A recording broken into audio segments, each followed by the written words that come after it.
The Bitcoin Group, the American original. For over the last 10 seconds, the sharpest Satoshis, the best Bitcoins, the hardest cryptocurrency talk. We'd like to welcome our panelists, Dan Eve, the Crypto Raptor, Happy Friday, folks. Ben Ark from LN Bits, Nostar Shemai, hello. and I'm Thomas Hunt from the World Crypto Network. Moving on to Issue 1. Issue 1, the quest to find $181 million in Bitcoin buried at a dump. Yes, it's that time again, the time when we talk about the man who lost his hard drive full of Bitcoins in the dump. We've talked about it for years, and now he has an $11 million plan that he's pitching the city, and the city doesn't want to let him dig up the dump to find the hard drive. We've talked about it in many different ways. We're still completely surprised that this has not been turned into a security or an investment opportunity. Last time we talked about the possibilities that time had simply crushed the hard drive and destroyed the platters. But still, the media loves this story. The man's back again with a plan. Dan Eve, what about this $181 million in Bitcoin buried in a dump? I said we'd come back to it as the price went up, and here we are once again. Well, it sounds like he's made a lot of progress. He's got like a plan in place. He had Richard Hammond on the sort of I don't know, on the panel, like filming it. So that's the guy from Top Gear.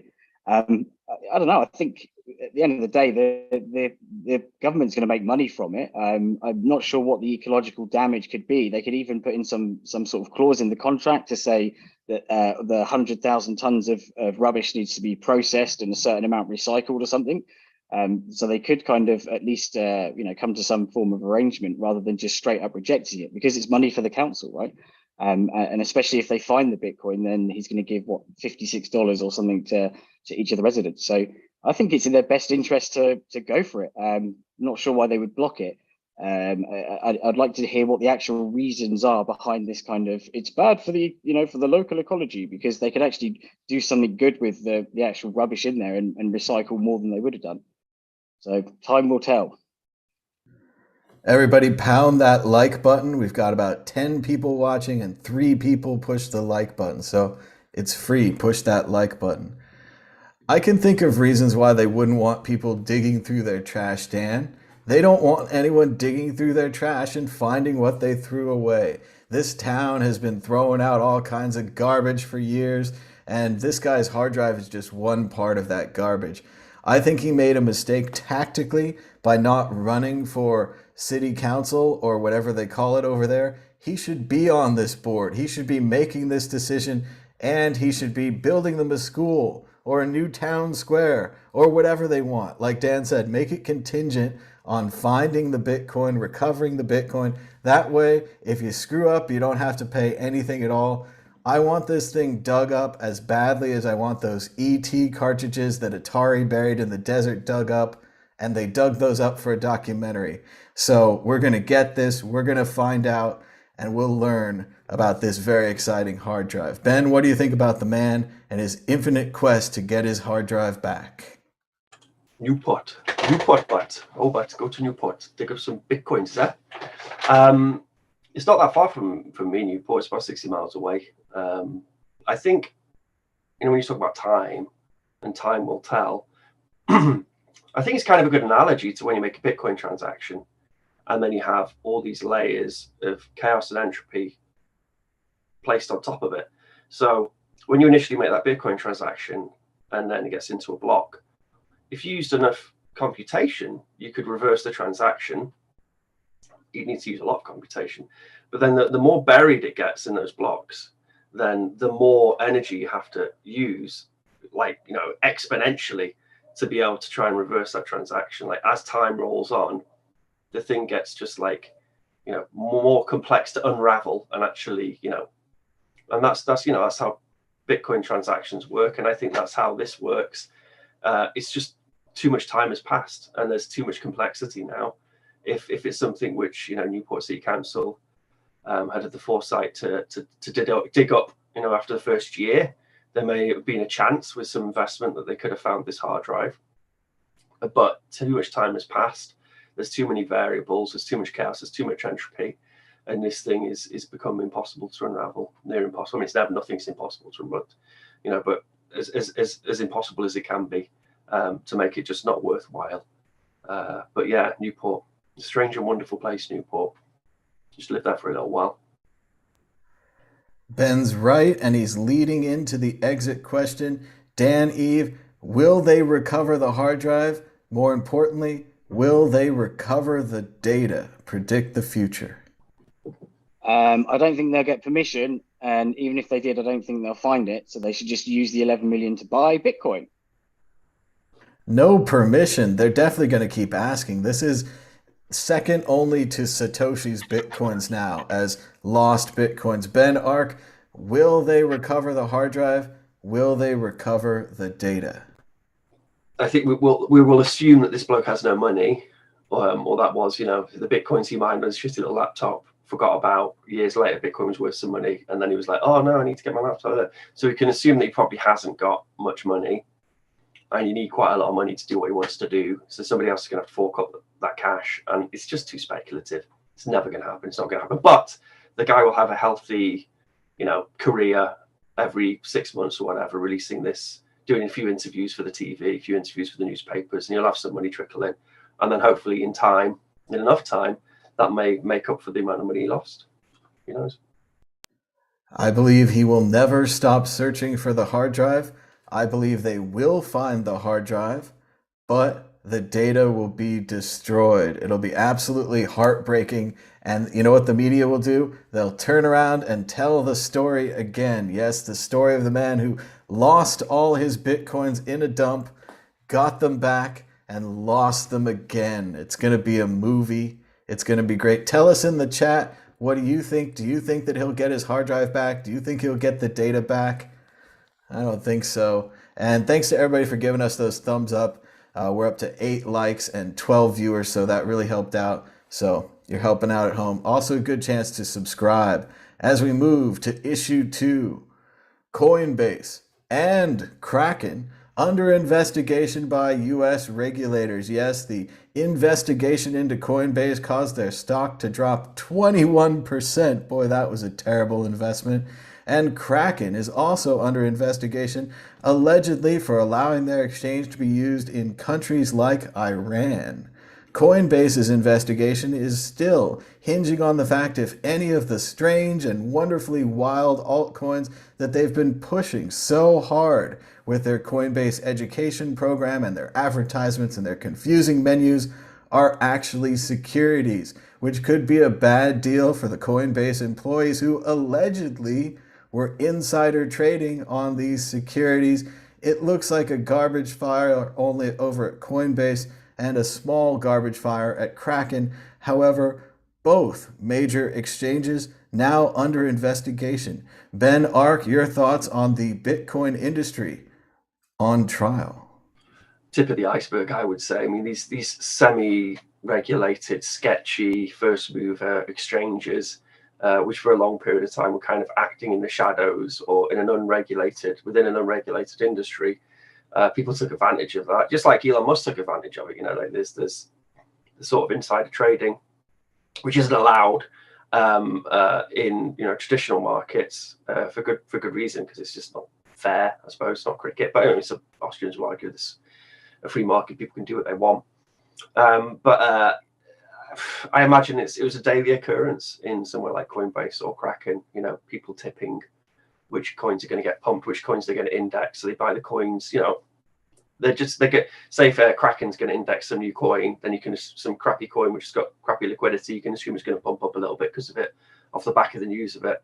And then you're not telling me that the technicians and the people involved in that didn't, I'm not making any accusations, but you're not telling me that they didn't buy a few of these coins or tell their friends and family to buy a couple of these coins. It's such a hard thing to regulate, and for a long time these exchanges were operating in semi-regulated conditions. So I think it's just to be expected, and it's the tip of the iceberg. This is a can of worms Just as soon as they lift the cover, I'm sure there's going to be plenty of examples of this sort of thing. So we'll see how these stories roll out, play out over time, I guess. But yeah, you're muted, Thomas. And just wait till they get to that exchange that printed their own debt token. Yes, that's going to be a fun one to learn about, how they bought back their own debt token. And I wanted to say, while I am a fan of Steve Jobs, I'm not sure that we have to keep every single startup CEO that the startup starts with. It seems like once you get to a certain point, Coinbase IPOing your product, maybe you should have a professional CEO. Maybe Brian Armstrong has led you into trouble. So I'm saying fire Zuckerberg, fire Brian Armstrong, and even though he's my friend, and I don't want to say this, probably got to fire Jesse Powell too. The political drama at Coinbase, at Kraken, excuse me, is so far beyond what's necessary for a normal company. They've gone out of their way to court this political trouble. The same thing for Coinbase. So I'm going to put that in Brian's file as well. And Zuckerberg just developed a bad product and led the entire country down a bad path, knowingly what he was doing. The Iran thing just seems like it'll be window dressing, but it might be time for some new professional CEOs, as sad as that is, probably somebody with big bank experience and regulatory background to come in and run these companies if they want to avoid being what Ben said, this potential cesspool of unregulated madness. Maybe you can just access these computers and get the insider trading data to anyone. Who knows how open or closed these systems may be. Dan, Eve, your thoughts on Coinbase and Kraken under fire? With Coinbase, I think that they're probably deemed the biggest, so they're most likely to be investigated. Didn't they actually? I think they're the ones that sacked the guy and kind of went to the authorities. I'm pretty sure, rather than it being an external investigation. So it seems like they're trying to do the right thing, but no doubt that a lot of it went on. I'd be interested to find out if any of the other exchanges like Polo and Bittrex and all of those were investigated or are investigated, especially on the security side of things, because obviously they've got a lot more different shit coins, whereas Coinbase actually, they don't kind of let absolutely anything on the table. Whoops. But yeah, I think that because of the fact they're so big, they're going to be, and they're also cozied up to the regulators, right? So they're more likely to be investigated from that perspective. And let's all remember never to look into the story of the company that had a crowd sale and they had a pre-mine and then they were declared not a security. Yes, Ethereum. Don't look at Ethereum. Oh no, it's probably a security. Moving on to the next issue, check out the worldcryptonetwork.com. We've got 2,999 videos according to this count. That means this might be the 3,000th video right here, at least the 3,000th public video. That's more than 3 months, 13 days, and 0 hours of video for you to enjoy, all free on YouTube. It's been 8 years, 7 months, and 9 days since our first video, and I haven't shaved since. Moving on to issue 3. Oh, wait, we didn't do the exit question. Let's go back. We're going to do the exit question anyway. Fixed. Competing against the Magic 8-Ball Travel Edition, the predictor of predictors, the baldest and cleanest 8-ball in the industry. Dan, Eve, will the price of Bitcoin be higher or lower this week? Keeping in mind that everyone said lower last week and was all wrong, and the permabull right here continues to be in charge of the market. Dan, Eve, higher or lower? I'm still going lower. Ben, Art, continuing the pessimism trend? Higher. Something's going on because there's not really any big news out there and the price has been pumped loads. So yeah, higher. Something's happening.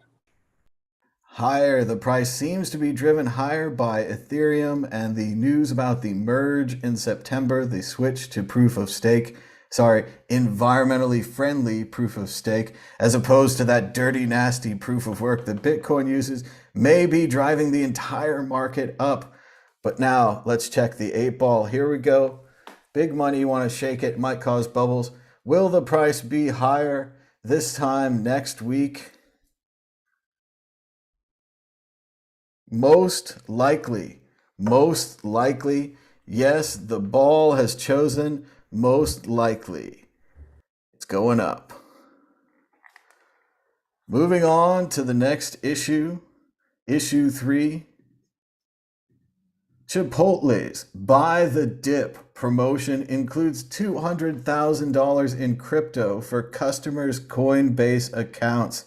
The chain is also giving away $2 million in guacamole and queso to celebrate National Avocado Day. This is the kind of promotion we only could have dreamed of in the early days of Bitcoin, when everyone said we were a scam and dirty drug money to be used only on the Silk Road. Now we have massive companies like Chipotle and Coinbase partnering up, promoting crypto, and of course, reminiscent of Crypto Graffiti's classic video where when the price of Bitcoin went up high enough, he went to Chipotle and bought everyone guacamole. It was a beautiful, beautiful video and a wonderful day. Dan, Eve, will you be buying the dip, whether it be queso, guacamole, or an excellent promotion for Coinbase with $200,000 in prizes? Well, I'm sad that I don't have Chipotle in the UK, because otherwise I definitely would indulge in some avocado and guacamole. But it's cool that they're like doing a promotion, and obviously it's with Coinbase, which is kind of a hated company, but ultimately it's giving their customers crypto up to $35,000, which is pretty neat. Yeah, I'd definitely buy the dip with Chipotle. I just want to take a moment and pat my brother and myself here on the back for founding this World Crypto Network in 2014. Who knew that the word crypto would suddenly become de rigueur for all cryptocurrencies? Oh yeah, us, right here, right here. Yeah, we knew it. But no, I think this is a great promotion. I'm excited for Coinbase and Chipotle. I think Buy the Dip is funny. I think it's funnier if the prices really do go back up to where they were before and higher. I think it then becomes another funny promotion. I wonder if the South Park guys will be attacking this next. You're in a burrito. You know, there's urine in the burrito and you have to eat it now. They took us to town on their other special on Paramount Plus, but it might be another man bear pig if Bitcoin and cryptocurrencies come back. Ben Ark, what about you? Will you be buying the dip? Like Dan says, you guys don't have the pleasure of Chipotle, but still, queso, guacamole, crypto. Yeah, we don't have those. We get those things eventually. I suppose we get like a Wendy's will pop up in some industrial estate. So we'll probably get this Chipolotes or Chipolotti. We won't be able to yet, but by then, hopefully, we'll probably be able to pay with Bitcoin for our guacamole. By crypto, it's like, well, what are they giving away really? Is it like their own coin or something, or what is it? Is it Bitcoin? It says they're giving away Bitcoin and then some other coins to your Coinbase account, because of course it's a promotion for Coinbase. They want you to sign up and get an account. It's not that bad. They did say they were giving away Dogecoin as well, so they can't all be winners, you know. It's another example. It makes you realize just how many Bitcoiners there are out there, and it reminds me just because clearly there's some, on their board of directors, there's a couple of people who are Bitcoiners, or within their marketing department, there's a couple of people who are Bitcoiners. And they got excited by this idea. I mean, I'm sure if Coinbase just cold called them, and if Chipolata, however you pronounce it, if they didn't have some connection with Bitcoin at an executive level, then they would be like, Coinbase, we don't care. We're not going to pump your scammy exchange. You've got nothing to do with it. We don't want to get in trouble. This is dirty, internet money. So it makes you realize like how many friends we have.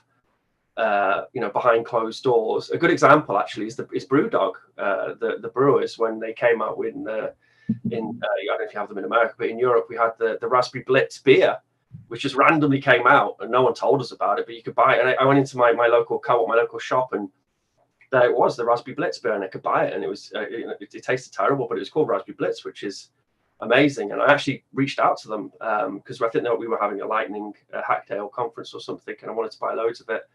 And I reached out to them just to ask, has this been inspired by this free and open source Bitcoin project, which has a very unique name, Raspberry Blitz, and I didn't get anything back. But recently, as a month ago or so, I've got a friend, and he actually knows the owner of Brewdog, and absolutely Brewdog. This guy, he's a huge Bitcoin fan, and I was like, wow, I got really excited about that and all dorked out because I was like, wow, that's actually why he called it the Raspberry Blitz. And on a little tangent, this is, just to say that the Raspberry Blitz also came out with a new version of the Raspberry Blitz today, and it has a web UI, a bit like Umbrel, so it's really slick for those Umbrel users if you want to have that kind of experience with your node. So big shout out to Raspberry Blitz and Rootsoul and Fusion and all the people working on the Raspberry Blitz project. It's a real nice update. But yeah, no, this is just this Chipotle thing is if that, however you pronounce it. This it's just a good example that we have a lot of friends, and some of our friends are very powerful, and they work for fast food, conglomerates industry. Well, I have received a note that it's definitely not Chipotle. Chipotle. We're also joined by Josh Shigala. How's it going, Josh? What do you think about Coinbase's new promotion with Chipotle, Buy the Dip, where they're giving away hundreds of thousands of dollars in cryptocurrency, as well as maybe some guacamole and some queso? $300,000. Hey, it's better than a 10. What is it? How many Bitcoin was it? I've forgotten now. 10,000 Bitcoin pizza. 10,000 for 2 pizzas, but still. Yeah. No, I love it. I love it. Bring it on. More stuff like that. I can't complain. I think it's very fun. It's great to see Bitcoin promoted by major companies and in a serious way, giving them some crypto directly to their Coinbase account, where, as you all know, they could withdraw it or sell it or buy more, all kinds of options there. Josh, go ahead. I actually like the American Mega Millions past $1 billion. It would be great to see them working with Coinbase to give away $1 billion worth of Bitcoin. That would be pretty dope. Well, Coinbase might just give it away themselves, but it's looking like they're going to give it away to lawyers. Josh, what do you think about our previous issue here where Coinbase and Kraken are under investigation by US regulators? Yeah, this is interesting because Craig Wright has been going on about that he's going to take on Coinbase and Kraken and bring them down. And then this came out, and now they're sort of leveraging that, going, "See, we told you." But anytime you're a crypto business and you're based in America, you're going to deal with the overarching and overzealous megalomaniacs that are the American regulators. It's just part of doing business over there. The thing is with Bitcoin, with Kraken and Coinbase, they're really powerful players. They're very well funded, very liquid. They've got enough capital. In fact, some would say, especially Kraken, who deals with Europe, have too much liquidity, and they have to pay a lot of negative interest rates. So they're probably like, yeah, give us a way to get rid of this by paying lawyers and cutting our tax bill. So I think they'll just lawyer up and get on with it. This is the price of doing business in the States. It's like when you live in a place with the mafia, the price of doing business in that zone, you have to pay off the mafia, and that's what it is. Josh, we also talked about a classic story, one of my favorites. The man who's looking for his Bitcoin in the dump is back again. Yeah. Do you think that he'll get to dig for the hard drive? And if they find the hard drive, will he actually get the data? Well, he's the council isn't letting him on there, even though he's got lots of plans and lots of money. He's backed now by VCs. Sort of. They've committed to a backing if he gets the go ahead from the council. Like we said in the chat, he obviously needs to run for council and just grant himself permission to go there. I'm pretty sure the people of England, where is the place where he's at? Wales. Of course, it's Wales. The people of Wales would definitely vote. I'm sure they would vote for the guy. They'd feel sorry for him. and they'd vote him in power, I think. I think Tom, And like, they don't want to find the dead bodies of like the Goldie Looking Chain and Dirty Sanchez and all those great Newport acts which came out in the late 2000s of Newport, that funny little town in Wales. Yeah, all those dead bodies are buried deep in that dump, and they don't want to uncover them.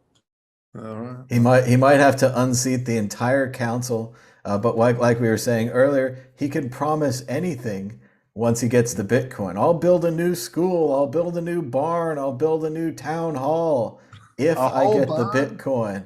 And then if he doesn't get the Bitcoin, you're like, well, whoops, sorry guys, can't do it. But we got to get back to this topic.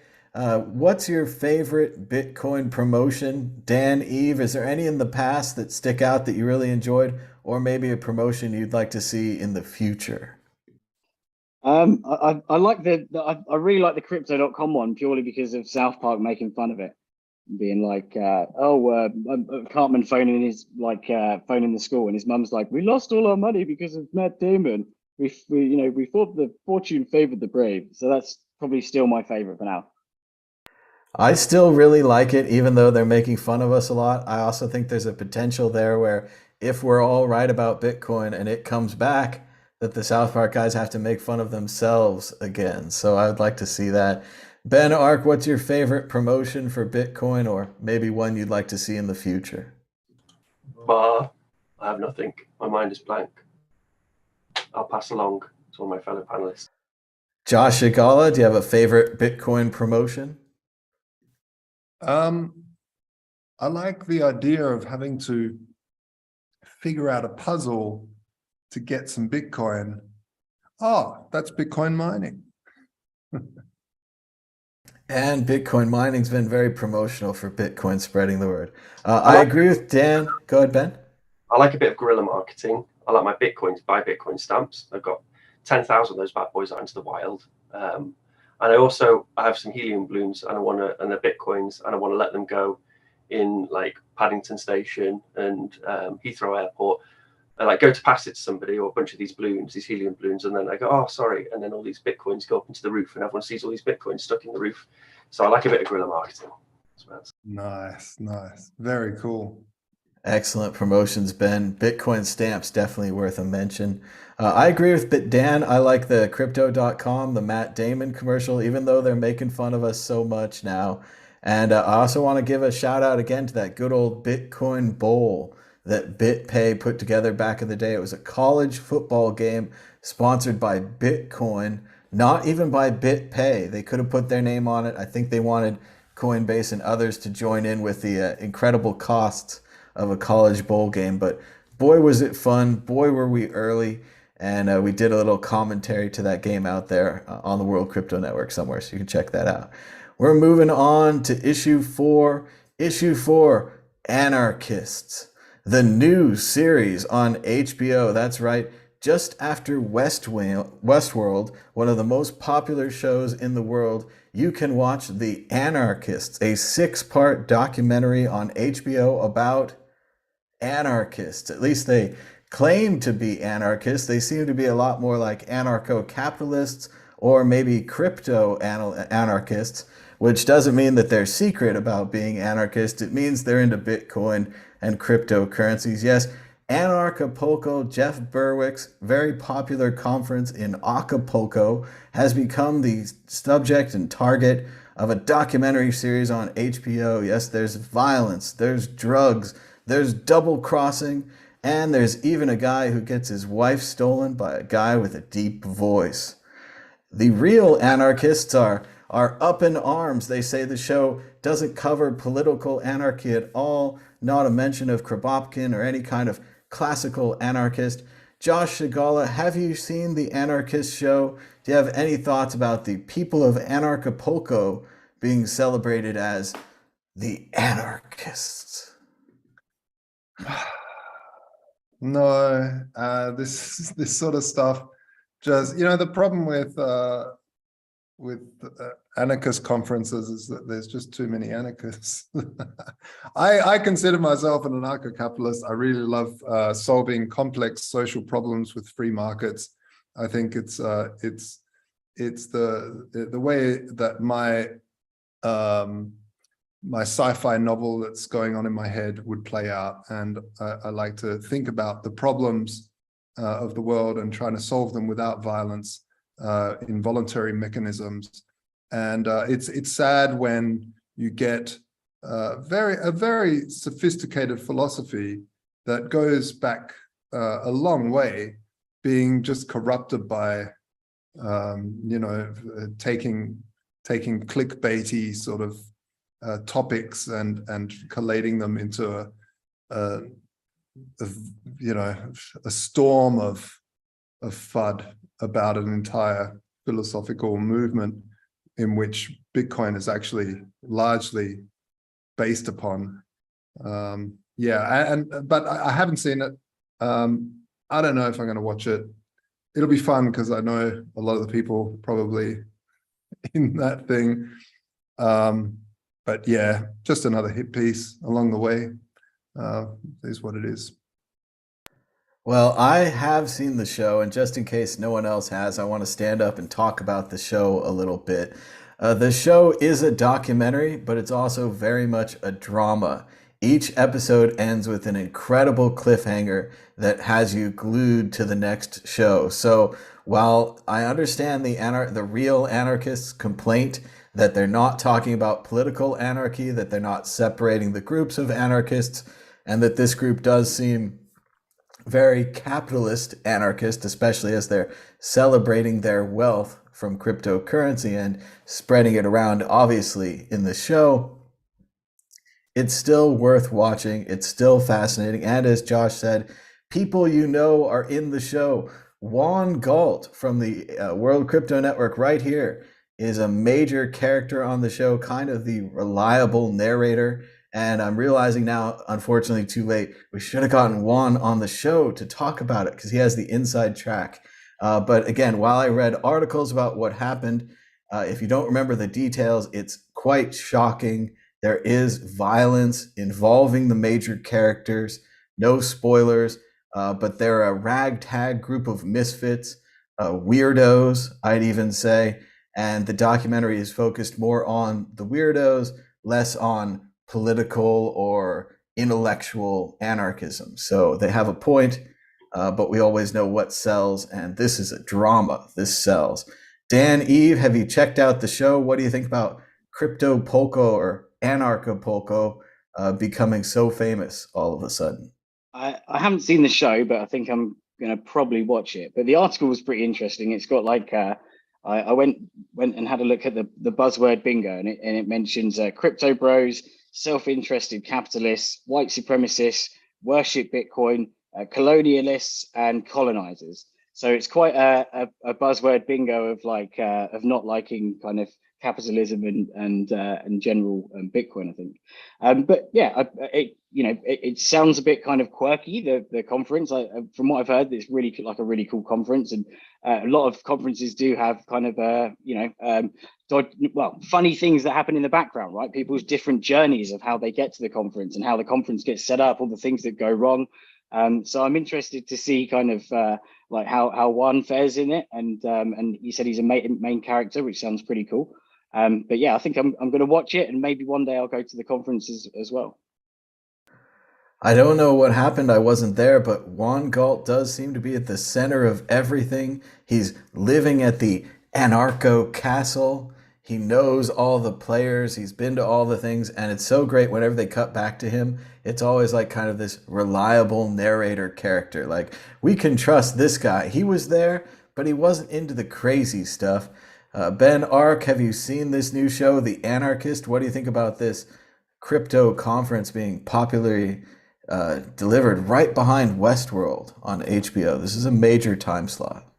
Wow. I mean, yeah. I mean, it's a thin slither of the anarchist tradition which is going to be represented, and it's more on the anarcho-capitalist side and the crypto-capitalist side, which probably isn't even real anarcho-capitalism, I would say. I mean, it's shocking, good tally, like you say, and it's not a true interpretation of anarchism. I think anarchists always get a bit twitchy when they see it represented in any media, because they usually tend to do a very poor job, and it's a very complex tradition, starting with Proudhon back in 1800s.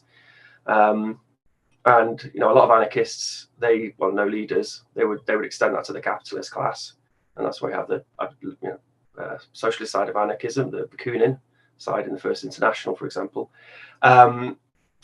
Whereas that isn't represented here. This is the anarcho-capitalist types, and that fair enough. So I'm not going to watch it to have some explanation as to what anarchism is.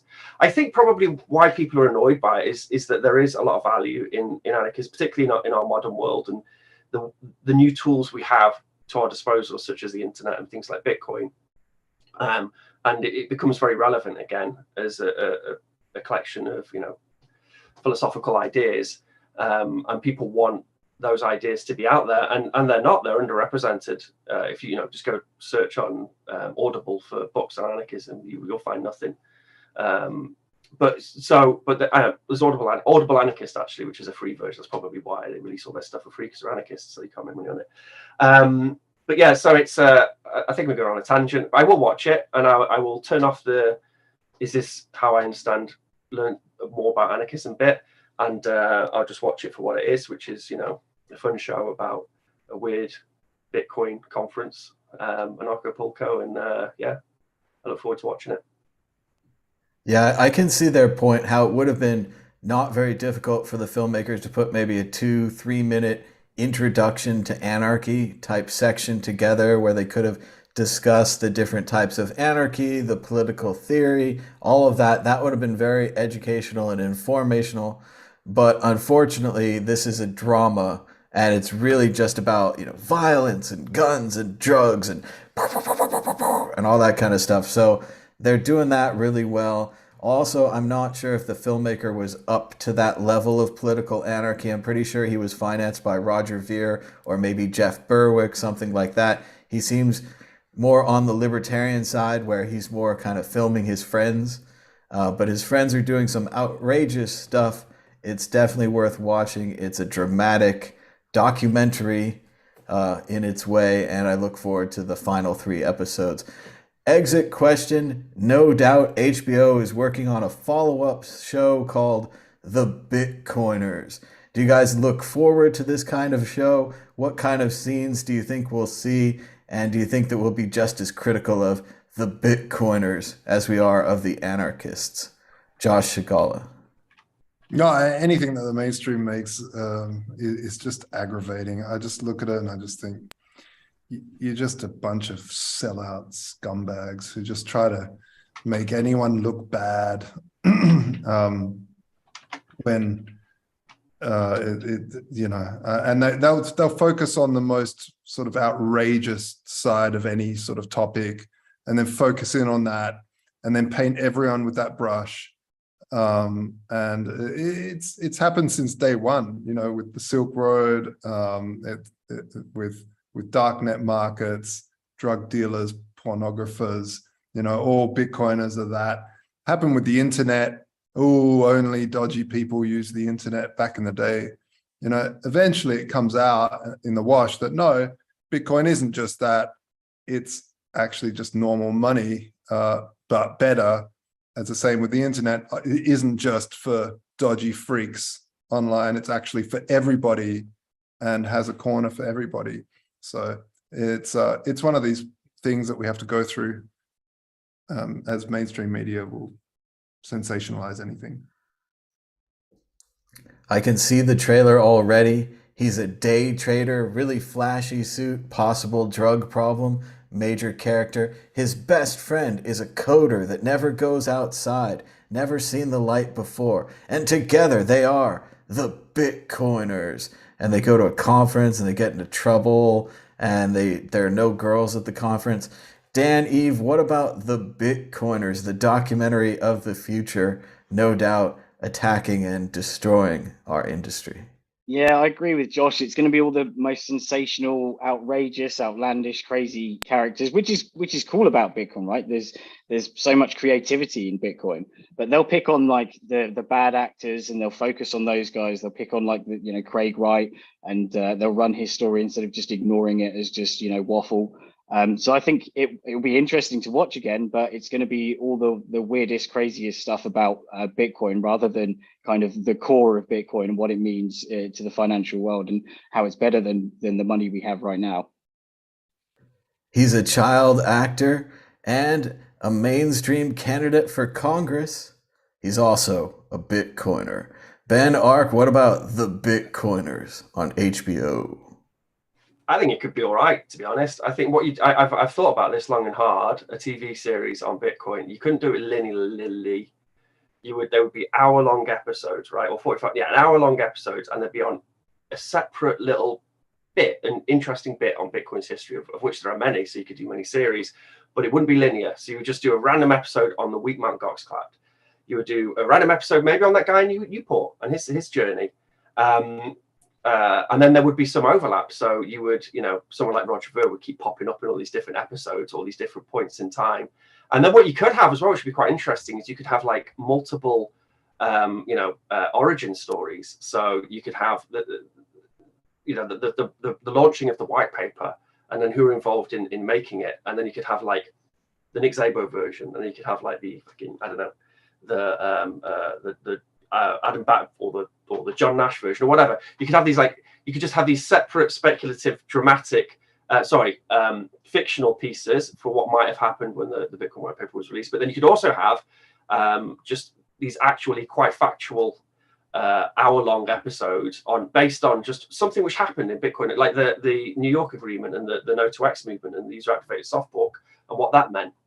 If you did that, and if you had some, like the O.J. Simpson TV show, very sort of historically factual, well put together piece. There's who was it who said that if Shakespeare were working today, then he'd be working for Netflix. Well, maybe not Netflix, but he'd be working for one of these big TV stations.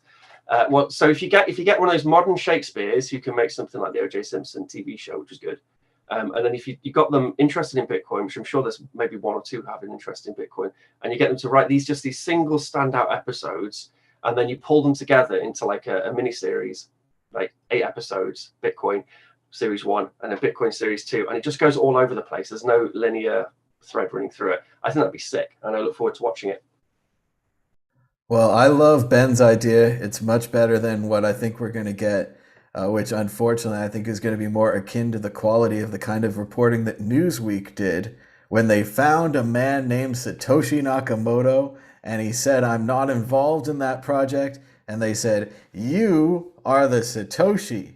And all he ever wanted was a free lunch. So I think it'll be a lot more like that and a lot less like Ben's grandiose intellectual project that someone should actually do. It's a really good idea. And I also think like you were saying with the different Satoshi ideas.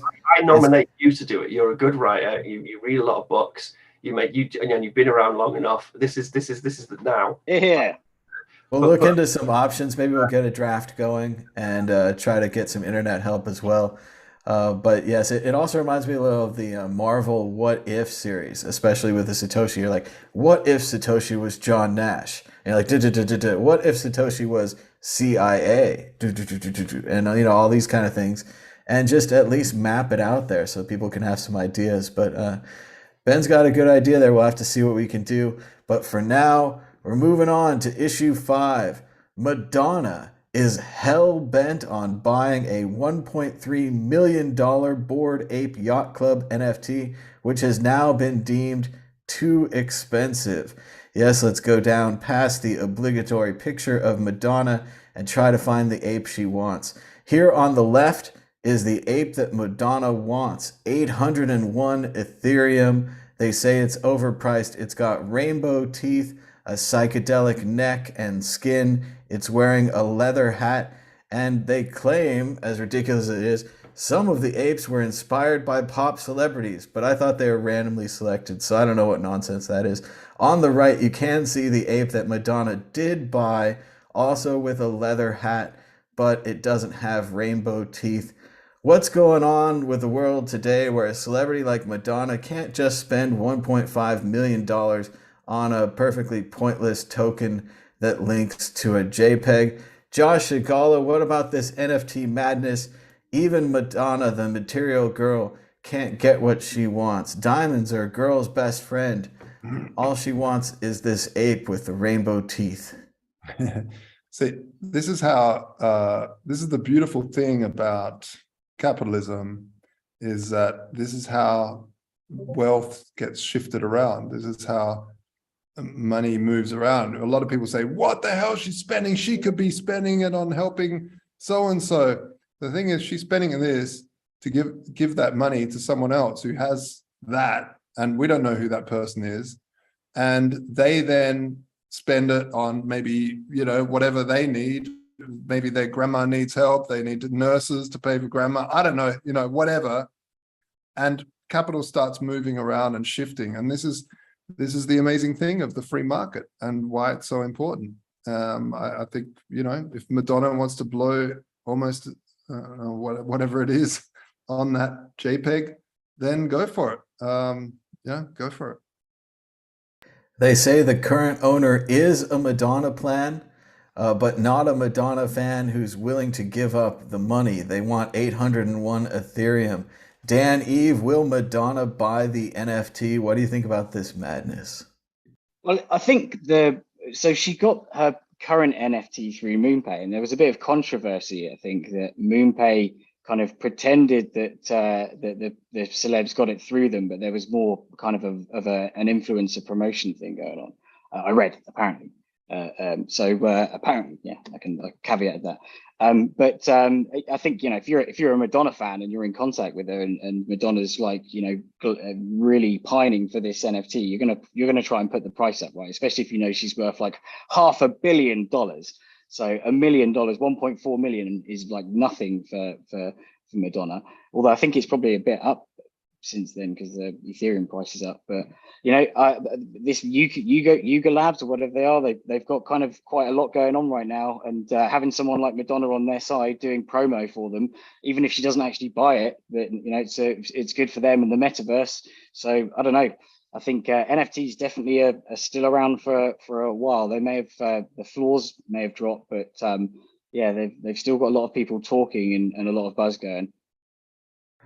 I can't believe that she violated the classical rule of auctions by letting people know that she wants this thing. The obvious move is for someone else to come in and swoop it up for 801, put it up to 999, whatever it is. Like Dan said, she's got lots of money. What she doesn't have is this NFT. Also, I want to give a shout out to everybody in the chat. We've got about 24 people watching, and 20 of you pushed that thumbs up button. So thank you for giving us such a high percentage of likes. Even if you're watching later, you can always push the thumbs up button for free. Basically, YouTube's algorithm uses this button to determine if it's good content. So when you push it, it helps out content creators. Ben Ark, what about Madonna and her NFT?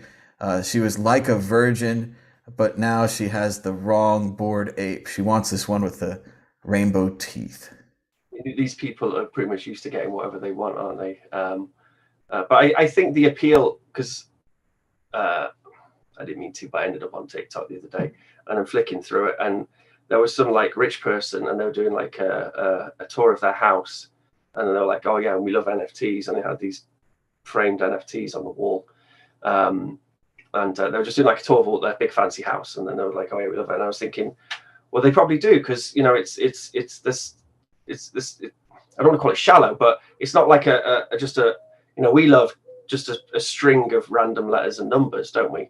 Whereas they love something which is like glitzy and has a picture of an ape on it with like different colors and stuff, and it's like really poppy. And but I'm belittling it by saying that. I shouldn't say that. But anyway, I can see why there is appeal to someone who isn't superficial. I don't know use the word superficial, but someone like Madonna, there is an appeal for these NFTs. I think a lot of rich people, and I think that's what drives the price up actually.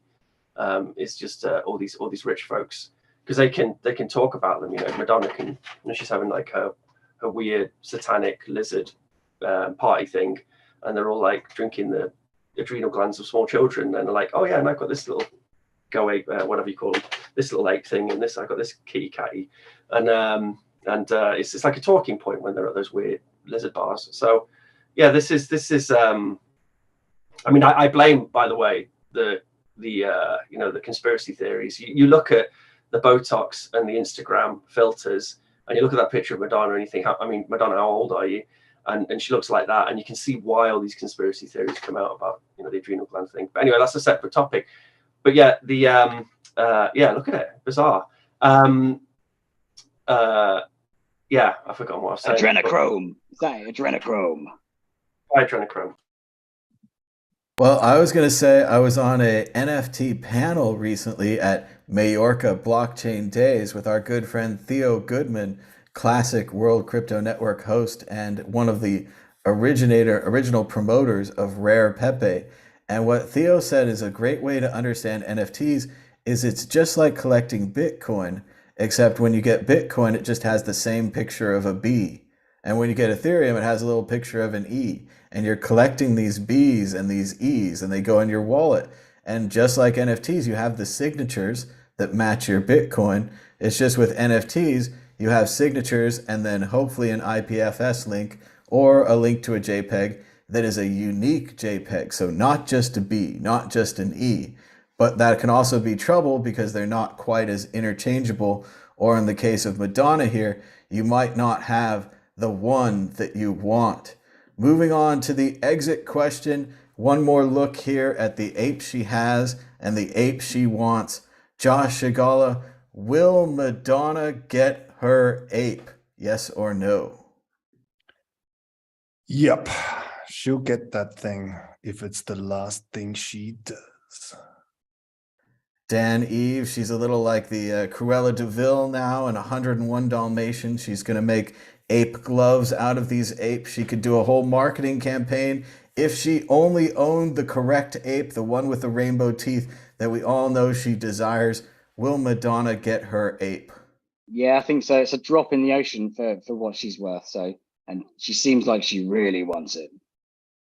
If you've got 801 Ethereum lying around, you could take the ape and not let Madonna get it. You could foil a major pop star of her desires and ruin her advertising campaign.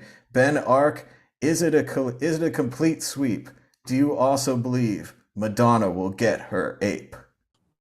It is quite cool, actually, to be fair. When you actually see the thing, it's a good, you know, it's art, isn't it? It's good. It looks good. It's a good, and it's obviously clearly not that much money, but, well, maybe it is nice for whatever people want to assign the value to, I guess. But she should buy it, and then she should sing a song about it and pump it and then sell it. Madonna will get her ape, but by being featured in this article, she will pay more. She will pay $2 million or more, but like Dan says, she won't even notice. It's a drop in the bucket. Madonna will get her ape. Moving on to predictions or story of the week. Dan, Eve, are you ready with a prediction or a story of the week? I predict that I'm going easy this one, and I'm going to predict that Madonna will buy her NFT. Dan's in the books. Ben Ark, prediction or story of the week. It's looking very dark over there. So I was looking at pictures of Madonna. 63 she is. 63 years old. Oh, what, the Beeple pictures? She did some not safe for work pictures, didn't she? The NFT. Have you seen those? Like nudie ones. Yeah, I'll check those out after the show. But the story of the week would be, I think, the Raspberry Blitz. I think it's a huge update which they had, and it really just catapults that project to. I mean, it's such a great node project if you want to run it on your. I mean, actually, so originally the Raspberry Blitz was made to run on a Raspberry Pi, hence the name. But there is a lot more focus now as well on running on old laptops and those sorts of things.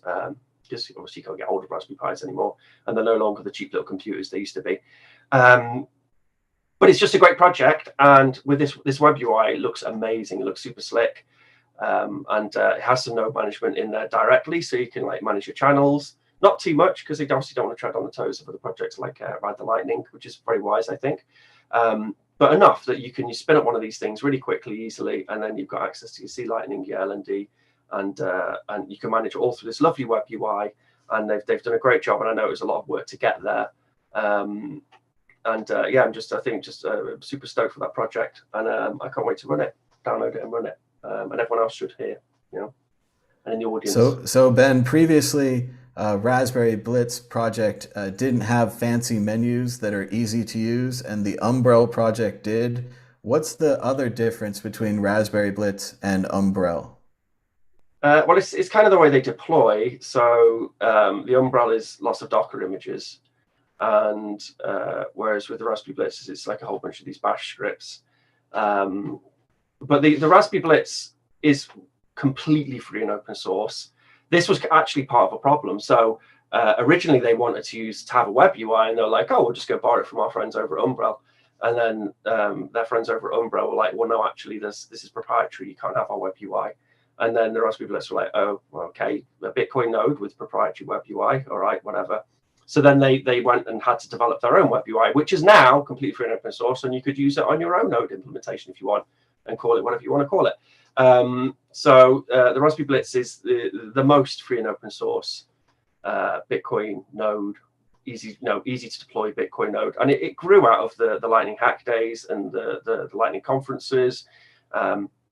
And it's just built by a whole load of great people. I mean, Umbrel's built by a whole load of great people as well. I don't want to say they're not, but the people who work on the Raspberry Blitz, they've been there since the beginning. It's all very free and open source, and they're incredibly supportive. Like when I look at our repo with Alan Bits and the way we manage it, like I emulate the way they manage it over at Raspberry Blitz. Because if you go there, like every single issue, they if anyone's got a problem, they give these really lovely coherent answers, and you've got like open noms giving support, and it's just they're an incredible bunch working on that project. So I think what I like about, because from the beginning I was like, I'll get a web UI, and then Bruce was always like, oh no, this is more for the the sort of the technologist who knows what they're doing, and it's more of a hacky project, blah blah blah.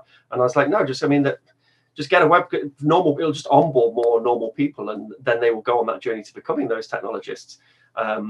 But eventually, enough people like me prodded them and poked them and asked them to have a web UI. Now they have one, and it looks great, as well as it's got a whole bunch of great software updates as well. But yeah, it's everyone just go check it out. Go check it out on the Raspberry Blitz repo. And what's the website? Where can people download this product? If you Google Raspberry Blitz, and then you go to the Raspberry Blitz GitHub, and then there's actually a lovely picture of the web UI there, and it walks you through setting up this thing. And because they're German, and because they do such a good job in their documentation, it can look quite daunting because there's this big tomb of text, but actually they've just covered everything. Right, so if you're going to get stuck, it's all in there. They've even got a shopping list for everything you need. And when you actually install the Raspberry Blitz, when you put the little SD card in and boot it up for the first time, it really is just you're just pressing enter. You're just saying, yep, I want to go to the next thing. I want to go to the next thing. I want to go to the next thing. I input a password. I go to the next thing. And it's not heady, hard work or anything. It's very easy to do. And I haven't even tried it with this new web app, but I imagine it'd be even easier to install. It's a great way just to spin up your own Bitcoin Lightning node, and then you have all these one-click install. So like RTO, you can just click, install. BTC Pay Server, click, install. Get LB, click, install, and a bits, click, install. So it's great for projects like ours where we want to reach as many users as possible, and they just make it really easy for people to install it. Well, it sounds great, and congratulations to Raspberry Blitz, and of course to Rutzel, who I saw talking about this at Majorca Blockchain Days. Josh Shigala, do you have a prediction or a story of the week? Go ahead. Story of the week is that we finally we've released the TST, the standard token on Vaultoro, so people can withdraw when they bought them, and we can't do anything with them yet because we're still building. But you can at least, because people were nagging, when can we get them out? Okay, here you go, you can get them out. If you want to build pools and trading pools with them, go for it. But yeah, we're still building and we're getting close to launching. We did have a plan to launch on the 25th of August. Then we were like, oh, we'll wait, the bear market's like going on and on. So we'll wait till fear and greed index reaches 40 and then we'll launch. But then today it reached 39. So it's like before the date that we're actually going to launch. So I don't know when we're, but anyway, we're just head down and keep on. This is why I hate saying we're going to launch then, because I just can't stand it, especially when it comes to contracts and smart contracts that are locking up money or anything with smart contracts. You just don't want to rush. It's just horrible. You don't want to move fast and break things. Yeah. It's definitely, I mean, anything in crypto, you don't want to do that. So, but nevertheless, you can, if you did buy in the early days to support the project, to help us build the thing back then, now you can actually withdraw it and have fun. And we've also built a bridge across to Polygon, which is great for all you Ethereum nerds. Although we're finding that Vitalik's had all these models built on how rollups would shrink the gas fees, but they're way more expensive than his models built out. So yeah, I'm scared that the scaling solution still isn't found. We'll see. I really hope that that there's the ability to shard across multiple chains, which is really still a very interesting technology, is a possibility. Let's see. I'm in the camp largely with a lot of old school Bitcoiners that are like, no, Ethereum can't scale. I would really like to see it scale, because there's some amazing stuff we can build using, smart contracts. So yeah, I'm also really interested to see what they're building with Lightning Labs, with Taco. It's also really, really interesting. So yeah, let's see. I was speaking to the IBEX lot earlier today, the Guatemalan bank, and we were talking about stable coins and how many different projects are trying to tackle this problem. Yeah, and that it's something which needs to be tackled. It's a very interesting conversation. Yeah, I find it absolutely fascinating, because stable coins have everything that you want in crypto in terms of the programmability, and it depending on how they're made, of course. You don't want central bank issued digital currencies, and you don't want centralized stable coins. They're just a complete nightmare. But decentralized stable coins, that's the dream of the standard.io. And yeah, so if you want to follow what we're doing, go to the standard.io, and if you don't, then don't. Very good. Everyone can check it out at thestandard.io. And I just want to give a shout out to Mike from EasyBit. I'm hanging out in Spain again. Thanks to Mike and Sala for hosting me here. And thanks to everybody for watching, giving us those thumbs up. We had about 25 people watching, and we got 25 thumbs up. So that's pretty good. Wow. If you watch later, you have to add your thumb to the collection. And of course, push subscribe down below. If you want to leave a comment, we check those out. We also check out the chat, usually a little later, not during the show. But thanks for everybody for joining us in the chat, giving us the thumbs up and the subscribe. And until next time, bye.